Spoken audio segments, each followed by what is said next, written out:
조갑제 TV 시청자 여러분 안녕하십니까? 2021년 3월 4일 오후 1시입니다. 이번 주에 들어서 이 정치 풍향계가 바뀌었습니다.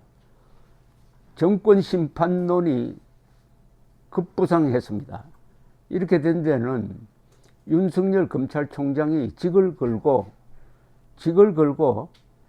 검찰 해체를 막아보겠다라는 결심을 굳히고 적극적으로 언론 인터뷰에 응하면서 분위기가 바뀌고, 동시에 국민의힘에서 오늘 두 후보를 확정을 했습니다.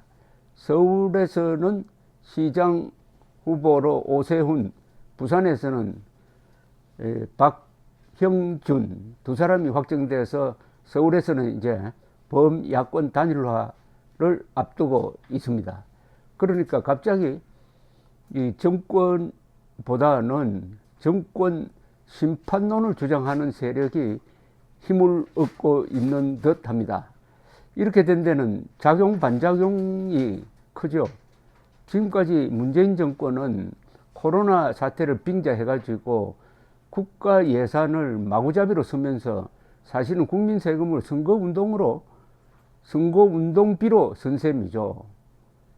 여기에다가 한술 더 떠가지고 가덕도 공항을 짓는다, 사전 예비조사 다 생략하고를 발표를 하면서 수십조를 날리게 될 것이 뻔한 공사를 시작을 했는데, 이게 또 부산 지역에서는 잘 먹히지도 않습니다.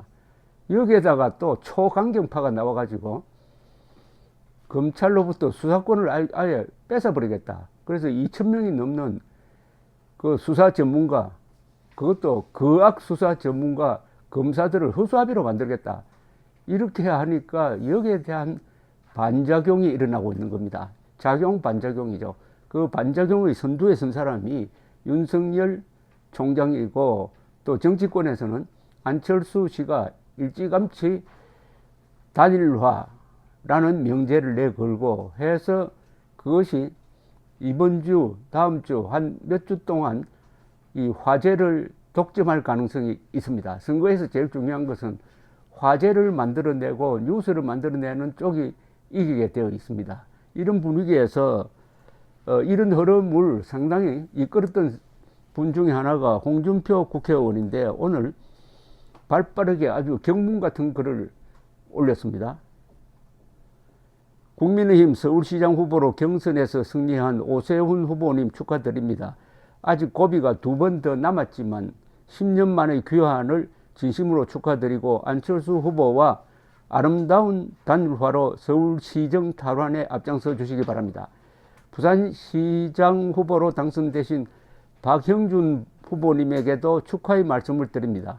앞으로 본선에서 민주당의 네거티브에 잘 대처해서 역동적이고 활기찬 부산을 만들어 주시기 바랍니다. 비록 본선 진출은 못했지만 나경원, 조은희, 오신환, 박성훈, 이은주 후보님들도 야당 붐을 일으키는데 큰 역할을 하셨습니다.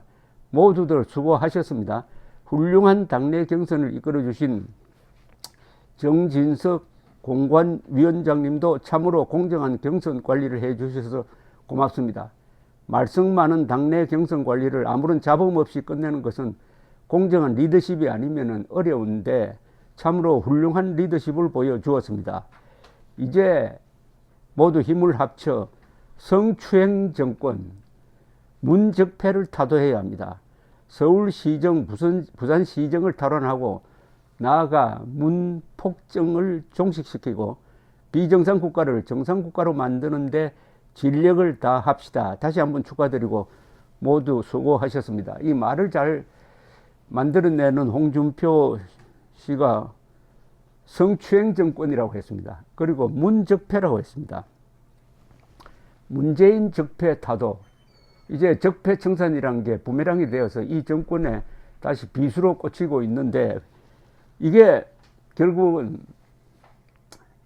이번 4월 7일 선거, 내년 4월 7일 선거, 내년 3월 9일 대선, 너희 가장 큰 주제가 되어야죠. 지난 4년 동안의 문재인 적폐를 청산한다.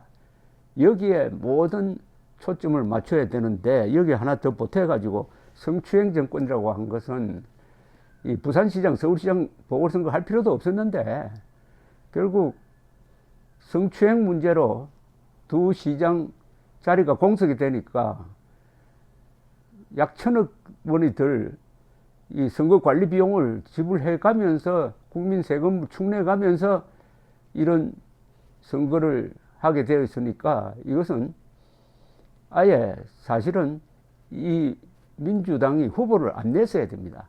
후보를 내므로써 국민들을 약 올리고 후보를 냈기에 거기에 또 무리를 하기 위해서 가덕도 공항까지 만들어서 국고 손실을 자명하게 만드니까 여기에 대한 국민들의 반작용이 있어야 되는 것 아니냐. 국민의 분노가 있어야 되는 것 아니냐. 이렇다면 이건 정말 개돼지로 보는 것 아니냐. 윤석열 총장이 어제 중앙일보와 인터뷰를 하면서 국민은 개돼지가 아니다. 주권자로서 대우받아야 한다는 말까지 했습니다.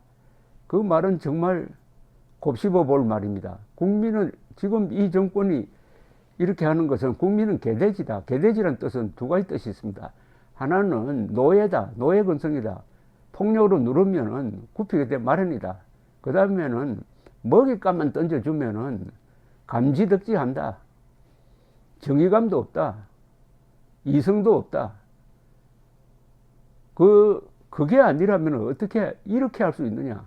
이 문재인 정권이 하고 있는 행태를 이렇게 정확하게 표현하는 말은 결국 개돼지로 본다는 겁니다. 국민을 개돼지로 본다. 주권자로 봐야 될 이 정권이 국민을 개돼지로 보면은 주권자는 뭘 할 수 있느냐. 국민 저항권을 발동해야 되는데 국민 저항권의 첫 단계가 투표입니다. 투표를 통해서 정권을 바꿔야 합니다. 그런데 그 개표 과정에서 부정이 일어나가지고 부정선거가 되어버린다. 그 다음에는 이제 국민들이 무기를 들고 나오는 그야말로 국민 저항운동이 되는 거죠. 그런데 그 단계로 가면 피를 흘리게 됩니다. 그 단계로 가지 말고 투표를 하자. 투표를 잘 하면은 피를 흘리지 않고 자유를 지킬 수 있다. 자유가 살아있을 때 그 자유를 이용해가지고 자유를 지킬 수 있다.